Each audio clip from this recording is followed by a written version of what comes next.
Hi, I'm one of the few people you'll meet who's reviewed more games than he's played, and so with such a strong legacy it feels really weird to drop my funny-filled facade for something a bit different from normal. This is what Mother 3 has done to me. So many hours of my life put into building this persona, 5 at most, absolutely tarnished. I'm fuming. Anyway, Mother 3 was something else. I don't think it's that hard to get me emotional. It's really just a matter of pushing the right buttons. Whenever this silly little game felt like it hit those buttons with pinpoint accuracy every time, and it hit them hard. The series has always been good at that sort of thing, but 3, in particular, spreads a number of those moments throughout its story, forming a consistently compelling narrative from beginning to end. I should mention that while it definitely has depth under the surface, Mother 3's story is a straightforward one, but its strong use of audio and visuals is what allows its memorable moments to land with finesse. Respect all areas of game development. Bro. Visually, Mother 3's cutesy pixel art is very pleasing to the eyes, and works as a nice contrast to its more mature story. And this soundtrack is just, well.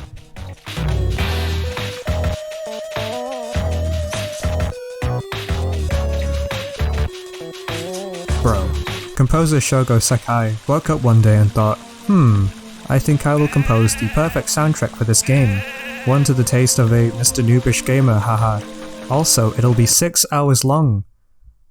This is a Game Boy Advance game, and it's like 20 odd hours long. How is it 6 hours? How does it have 6 hours? Sumimasen. But what the hell, Shogo Sakai-san? Okay, so so it's like you've got these ingredients, the story, the music, and the art, and they all complement each other perfectly. Put those elements in a blender, and what do you get? A powerful drink, I guess, that'll stick with you long after you've gulped it down. And a broken blender. This metaphor isn't very good. In terms of the game bit of Mother, its combat feels a lot better this time compared to Earthbound. The added rhythm game elements make them feel far more engaging, finally lending Mother's combat the unique flavour it needed. A healthy variety of battle themes with different rhythms keep the mechanic fresh. Also, look at how buttery smooth this menu navigation is. Ooh. It's still gonna feel like busy work sometimes, but at least it's fun. Pulling off full 16-hit combos provides a sense of satisfaction that Earthbound and Mother 1 simply couldn't. Also, this game is kinda mean sometimes.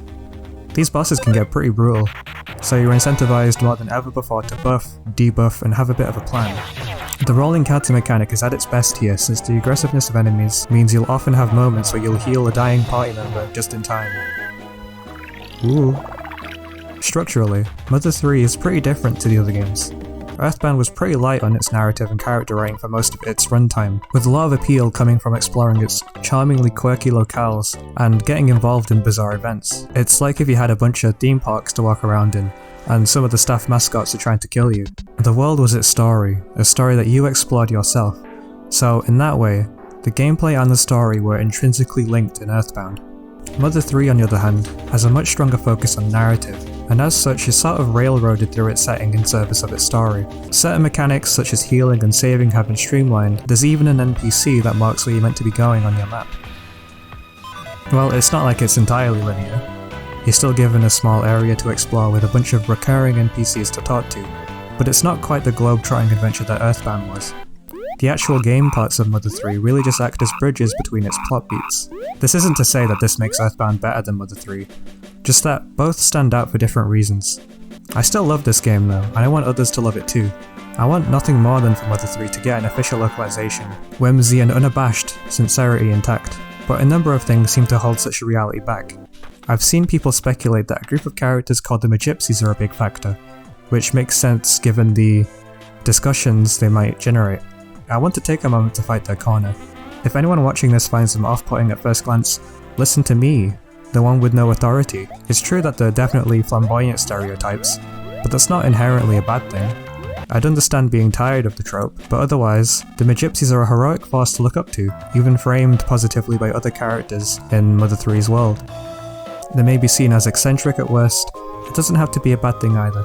There's one implied joke that's definitely made in very poor taste, but besides that, I found the Magypsies pretty likeable, fun, and there was a sense of confidence in how they carried themselves. They shouldn't be used to represent the entire LGBT space, of course, but denying that a culture such as theirs exists is pretty damaging in its own way, I think.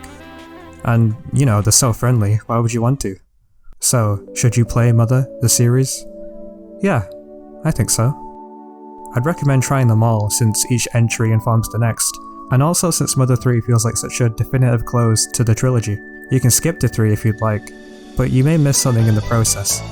The night I finished it, I had a dream where I got to talk to my dad again, who hasn't been alive for several years. Maybe this doesn't mean anything, but I'd like to believe that Mother 3, and maybe the series as a whole, has had a profound effect on me, one I wish for others to experience. I have a sister who doesn't really care for video games, and I showed her some scenes from this game and she was fighting to hold back tears. Mother 3 is dangerous even without the full context. If you're looking for an emotionally charged game that walks a fine tightrope for its tone, knowing when to be lighthearted and fun and when to be a little more serious, you owe it to yourself to play Mother 3. Thank you, Shigesato Itoi, and the rest of the staff who brought this wonderful series into fruition. It might be too soon to call it my favourite game, but it's definitely up there with the big uns. I'm sorry, Chrome Dinosaur.